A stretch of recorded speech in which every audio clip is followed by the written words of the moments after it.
In this video, I'm going to teach you how to play DayZ single player on Xbox. It's a very quick and easy process, so make sure to follow along. As you can see on the Xbox Star page, if you try to buy the game on Xbox, you will notice that in the game modes, there is no option to create a single player world or server and start playing alone. In PC, we have this mod, the DayZ Community Offline mode.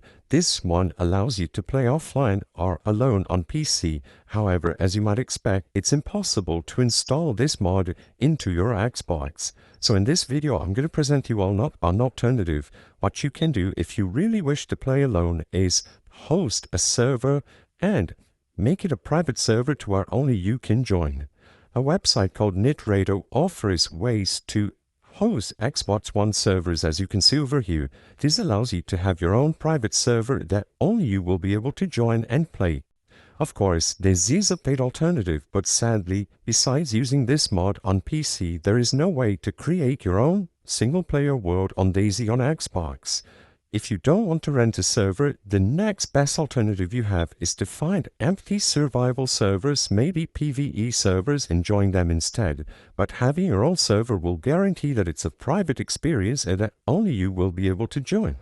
I hope I was able to help you on how to play DayZ single player on Xbox. If this video helped you, please be sure to leave a like and subscribe for more quick and easy tips. Thank you for watching.